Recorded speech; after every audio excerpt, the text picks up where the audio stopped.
in Philly. Can everybody please give Patrick a big round of applause for that great introduction?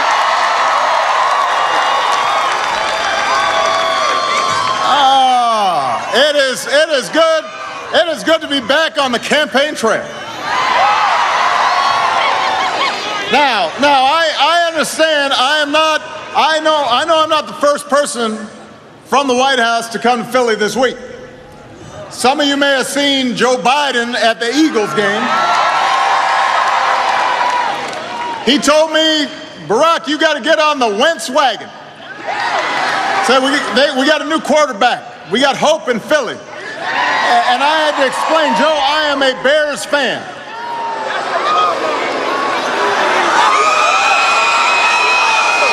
And we play Philly next Monday night. So I got to stick with my team, but I am going to go to Philly and scout out what all the fuss is about.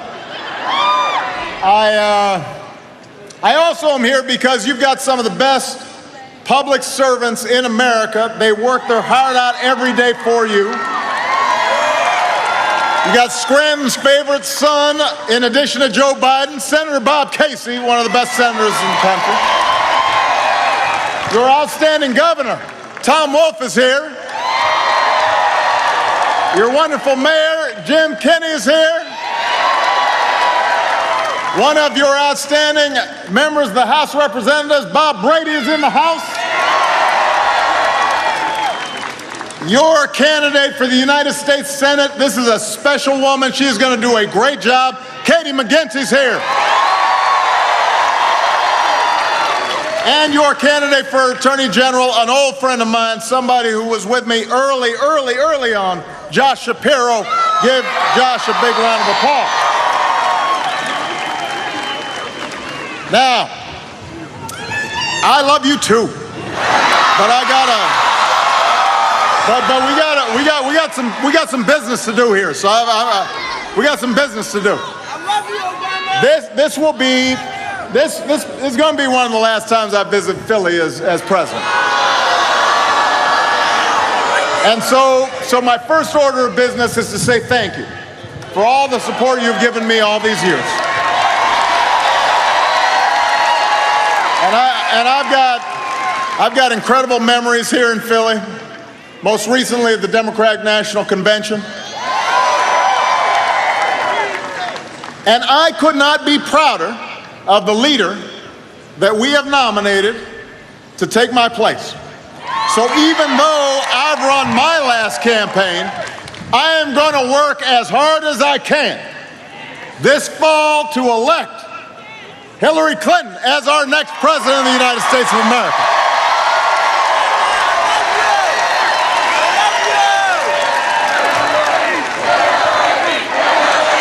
Hillary.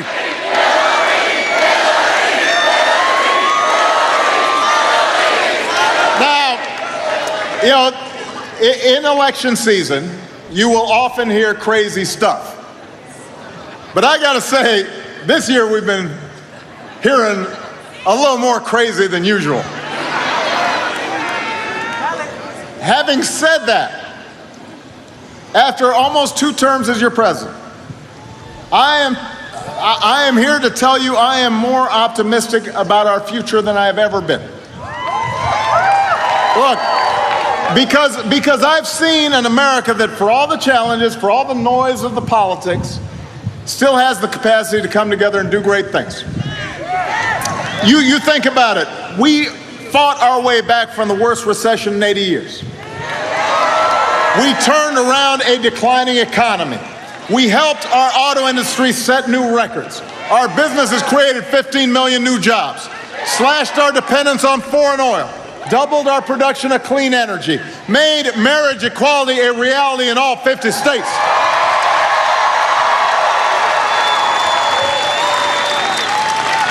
We brought more of our troops home to their families. We delivered justice to Osama bin Laden. Through diplomacy rather than war, we shut down Iran's nuclear program, opened up a new chapter with the people of Cuba, brought nearly 200 nations together around a climate agreement that could save this planet for our kids and our grandkids. That's what we've done.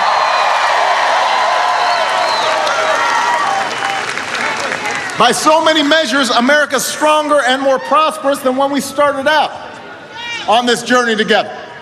In fact, some of you may have saw there was a new report out just today showing that last year across every age, every race in America, incomes rose and the poverty rate fell. In fact, the typical household income of Americans rose by $2,800, which is the single biggest one-year increase on record. We lifted 3.5 million people out of poverty. That's the largest one-year drop in poverty since 1968. The uninsured rate is the lowest it has been since they kept records. The pay gap between men and women shrank to the lowest level ever. So now, let's face it, Republicans don't like to hear good news right now. But it's important just to understand this is a big deal.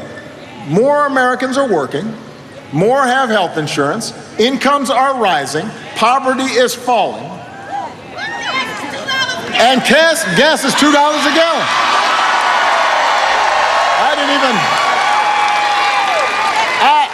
Thank you for reminding me. Thanks, Obama.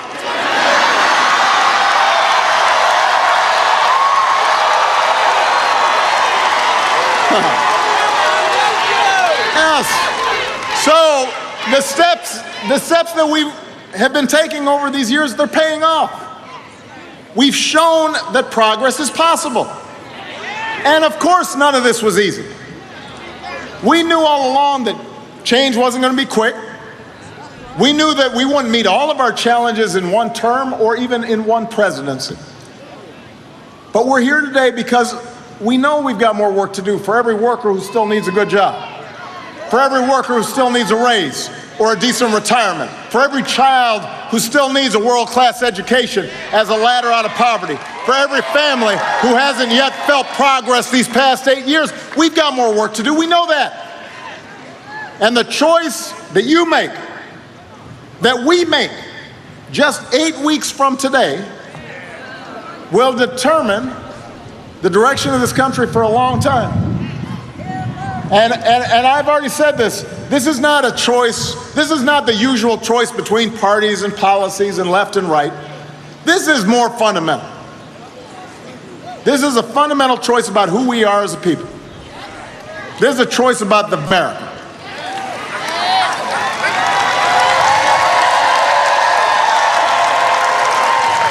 You know, Democrats and Republicans, we've always had our differences. There's nothing wrong with that. That's how the country moves forward, right? We have debates, different ideas, compete. We see what's going to make us work. But what we've seen from the other side in this election, this isn't Abraham Lincoln's Republican Party. The vision of freedom that Ronald Reagan talked about. This is a dark, pessimistic vision of a country where we turn against each other. We turn away from the rest of the world. Yes. They're not offering serious solutions.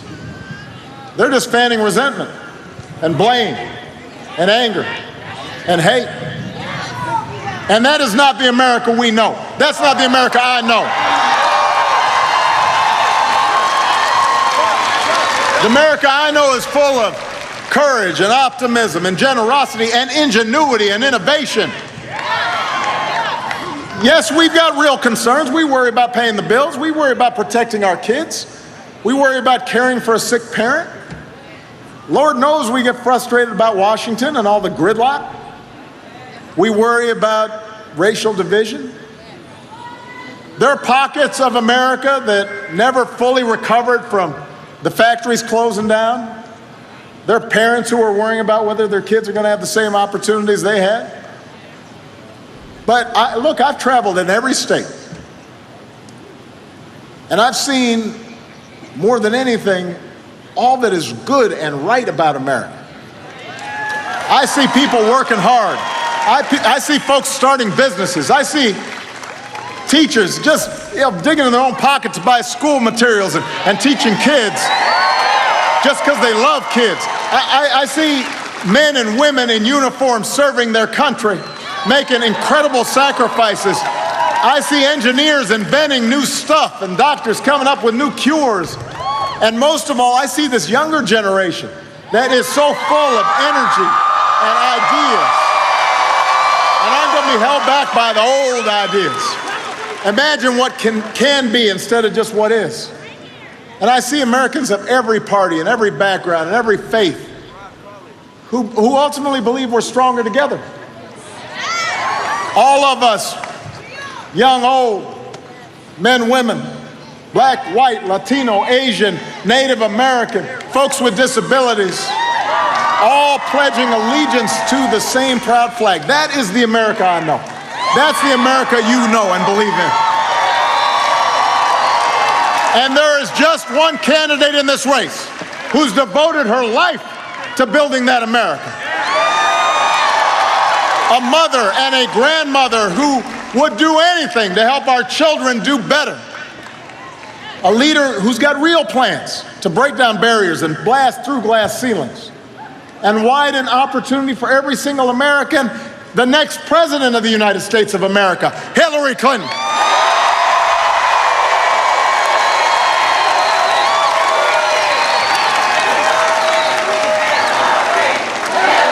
Hillary.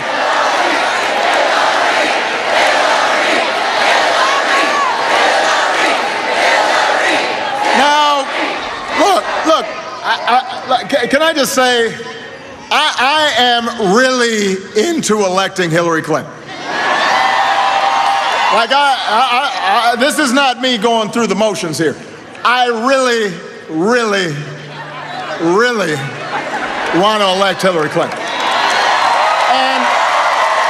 And sometimes folks, they're kind of surprised by that because they remember, man, you guys had a tough fight 8 years ago.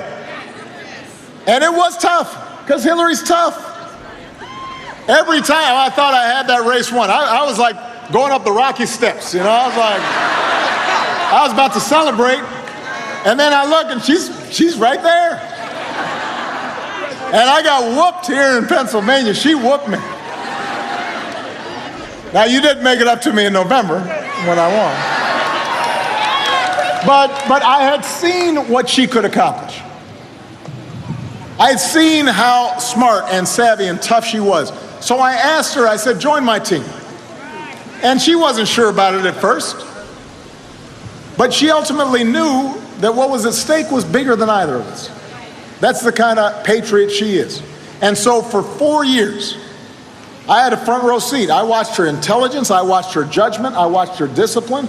I saw her in the Situation Room where she argued in favor of the mission for bin Laden. I watched her pursue diplomacy to open up new partnerships, to help promote democracy, to help reduce the nuclear threat.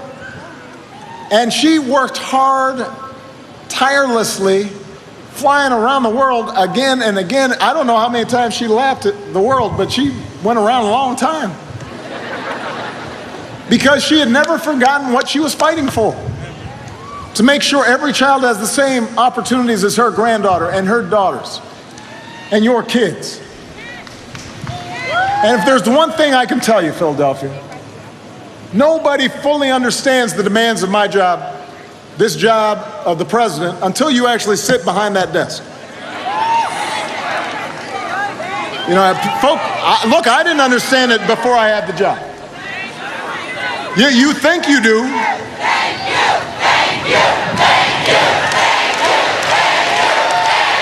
No, hold on. I appreciate that.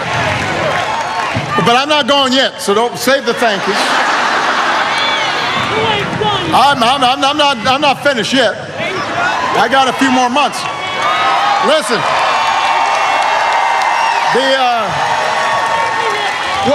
What you come to realize when you're in this job is anybody can pop off. Anybody can fire off a tweet. Everybody's a critic. But that doesn't mean you know what it's like to manage a global crisis. You don't know what it's like to send a group of young people to war knowing some won't come back.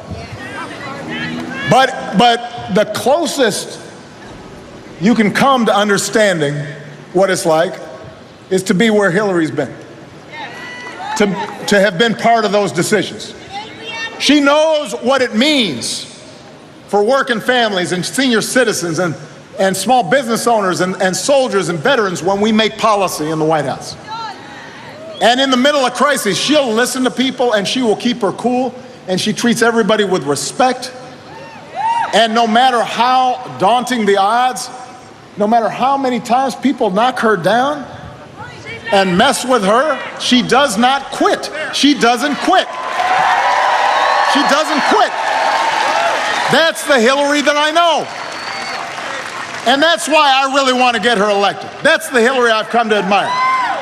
I believe there has never been a man or a woman more qualified than Hillary Clinton to serve as our president.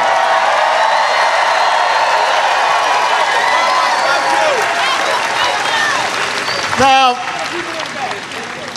Hillary actually has plans to address the things that she's heard from you on the campaign trail. Specific ideas to invest in new jobs and to help workers share in their company's profits, and to help put kids in preschool so they get a good start, and to put students through college without taking on a mountain of debt.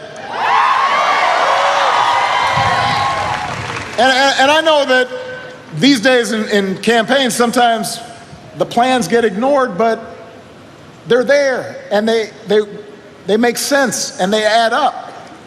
And then there's the other guy, Donald Trump. Don't boo, vote. Don't boo, vote. Booing is easy. I need you to vote. Look, let's talk about Mr. Trump. He's not really a plans guy, a fact guy. He calls himself a business guy, but America's got a lot of businesswomen and women who succeeded without hiding their tax returns or leaving a trail of lawsuits, or workers who didn't get paid, people feeling like they got cheated. I mean, look, I keep on reading this analysis that, well, Trump's got support from working folks. Really? That this is the guy you want to be championing working people? This guy who spent 70 years on this earth showing no concern for working people. This guy's suddenly going to be your champion? I mean, he spent most of his life trying to stay as far away from working people as he could. And now this guy's going to be the champion of working people. Huh? I mean, he wasn't going to let you on his golf course. He wasn't going to let you buy in his condo. And now suddenly this guy's going to be your champion?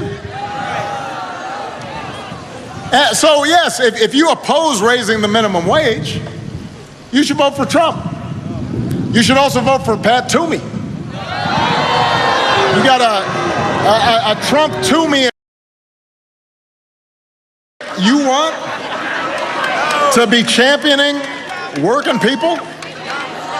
This guy who spent 70 years on this earth showing no concern for working people. This guy's suddenly going to be your champion? I mean, he spent most of his life trying to stay as far away from working people as he could. And now this guy's going to be the champion of working people. Huh? I mean, he wasn't going to let you on his golf course. He wasn't going to let you buy in his condo. And now suddenly this guy's going to be your champion? So yes, if you oppose raising the minimum wage, you should vote for Trump. You should also vote for Pat Toomey. You got a Trump Toomey economy will be right up your alley. But if you are actually concerned about paying your bills, growing the economy, creating opportunity for everybody, keeping the trend of rising incomes going and rising wages going and uninsured going down and poverty going down, if that's what you're looking for, this shouldn't even be close. If you want higher wages, better benefits, a fair tax code, a bigger voice for workers, stronger regulations on Wall Street, then you should be voting for Hillary Clinton and Katie McGinty and Bob Brady to stand up for you. And if you're concerned about who's going to keep your family safe in this dangerous world, then the choice is even clearer. Look, I just came from overseas. Talk to the other leaders around the world. They don't even understand how this is close. Hillary's worked with our intelligence teams and our diplomats and our military. She's got the judgment and the temperament and the experience to meet any threat. There's no scenario that she will not have seen before. And she'll see to it that our troops finish the job of defeating ISIL, doing it the right way without resorting to torture, without banning entire religions from our country. She's prepared to be the next commander-in-chief.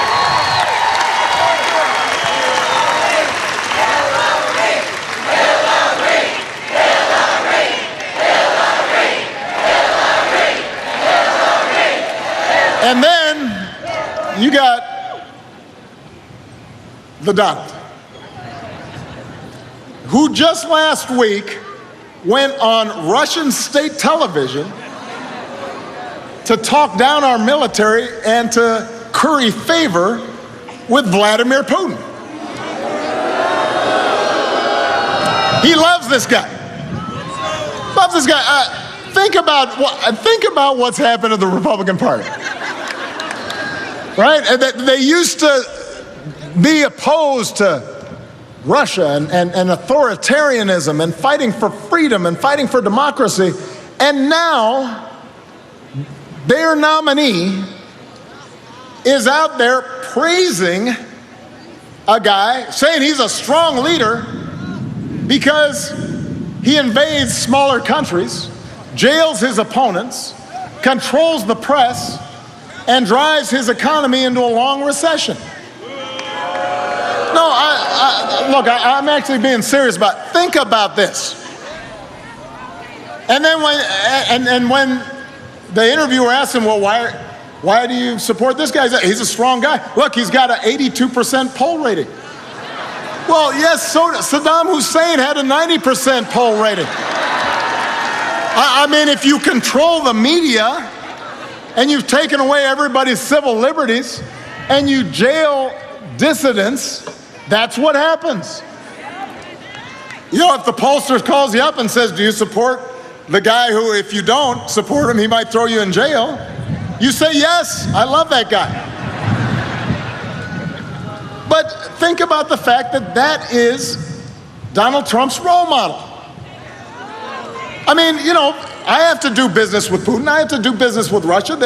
That's part of foreign policy, but I don't go around saying that's my role model. Can you imagine Ronald Reagan idolizing somebody like that? He saw America as a shining city on a hill. Donald Trump calls it a divided crime scene. He's not offering any real policies or plans, just offering division and offering fear. And he's betting that if he scares enough people, he might just scare up enough votes to win this election.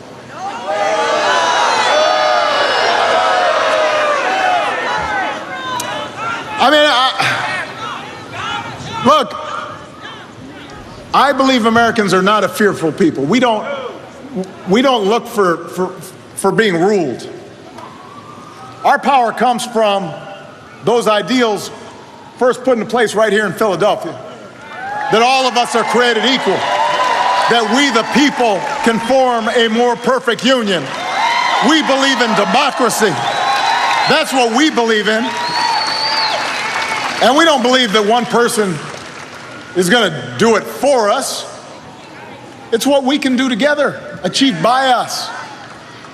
And yes, it's hard and slow and sometimes frustrating to persuade people and work with people and form coalitions. But that's the necessary work of self-government. And that's what Hillary Clinton understands, because she's been through it.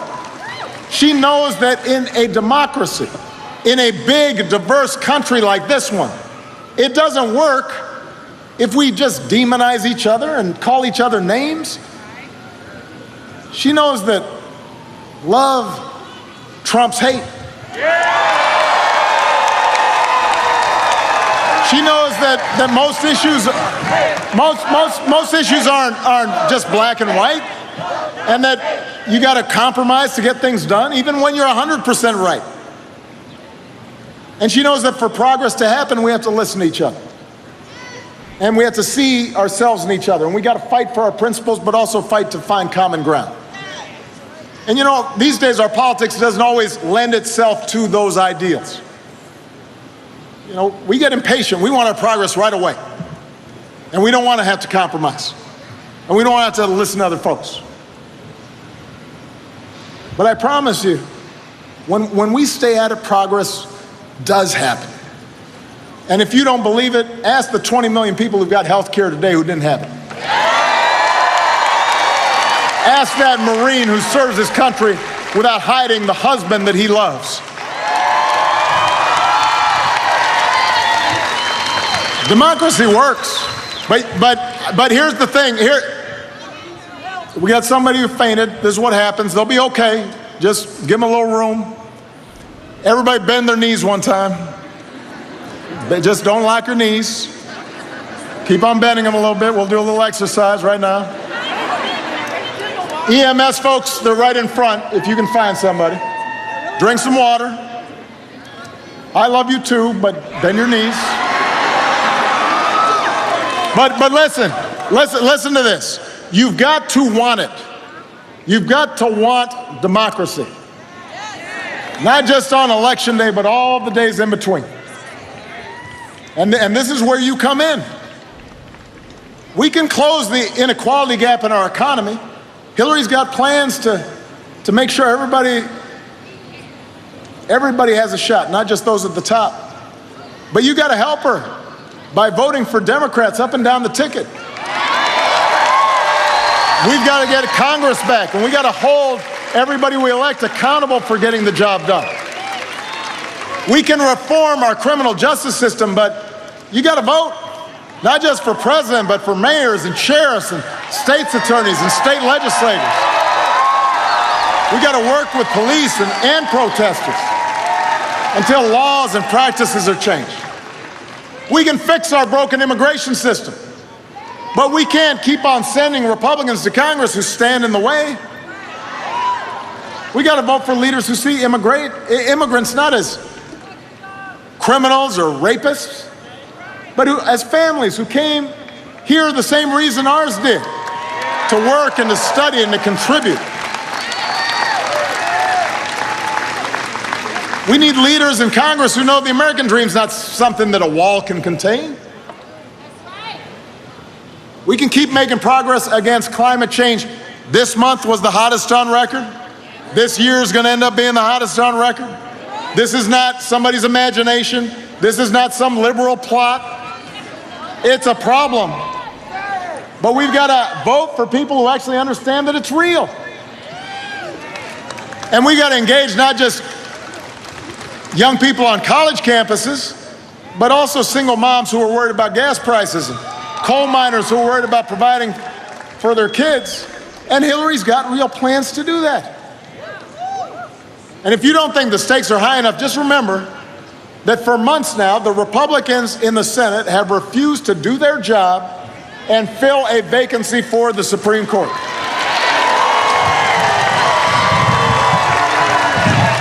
Even though I nominated somebody with more federal judicial experience than any nominee in history, they want to see Donald Trump fill it with somebody who sees the world as he does.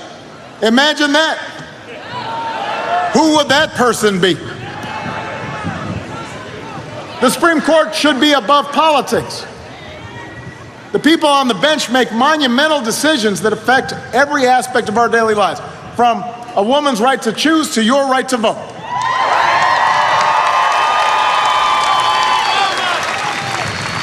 So my most important message is we cannot take this election for granted.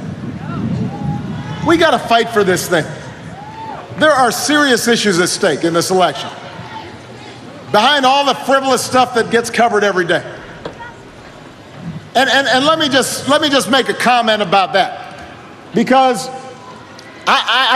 look, I'm not running this time, but I sure do get frustrated with the way this campaign is covered. I'm just telling the truth. Guys in the back, I'm just telling you the truth about how I feel about this. Do you mind if I just vent for a second?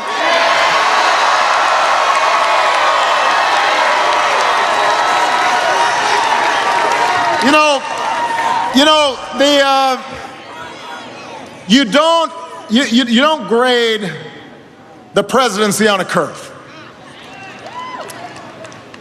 This is serious business. And when we see folks talking about transparency, you want to debate transparency? You've got one candidate in this race who's released decades worth of her tax returns. The other candidate is the first in decades who refuses to release any at all.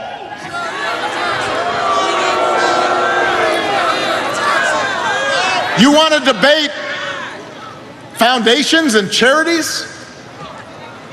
One candidate's family foundation has saved countless lives around the world. The other candidate's foundation took money other people gave to his charity and then bought a 6-foot-tall painting of himself.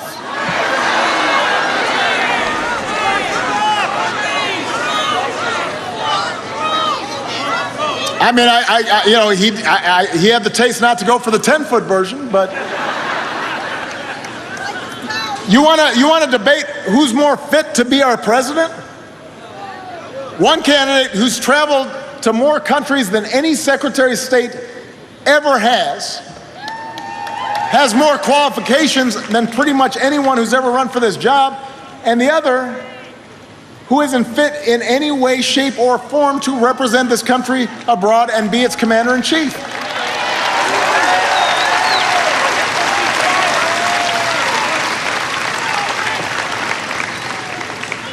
So somehow, as things go on, because we've become so partisan, our standards for what's normal have changed. And Donald Trump says stuff every day that used to be considered as disqualifying for being president. And yet, because he says it over and over and over again, the press just gives up. And they just say, well, yeah, okay.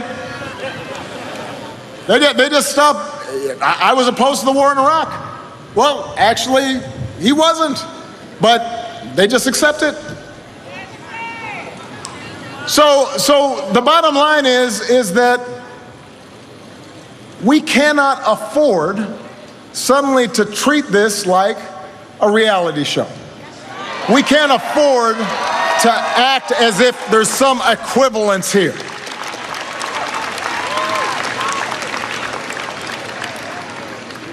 To be president, you have to do your homework, and you have to know what you're talking about.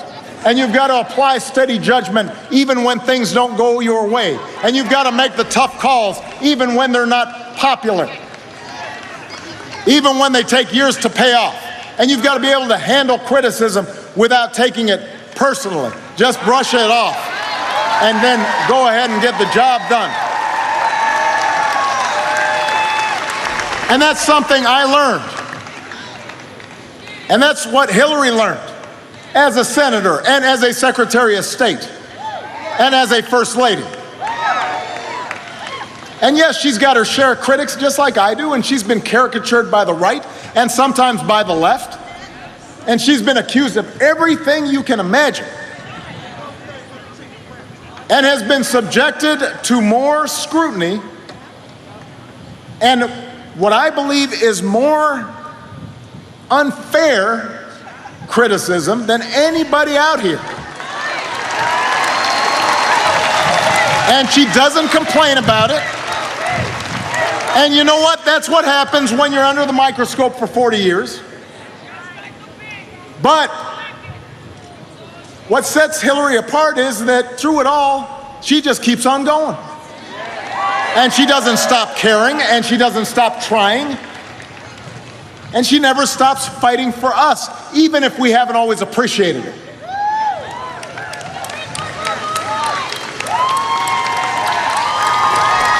And look, I understand, we're a young country, we are a restless country. We always like the new shiny thing. I benefited from that when I was a candidate. And we take for granted sometimes what is steady and true. And Hillary Clinton's steady. And she is true.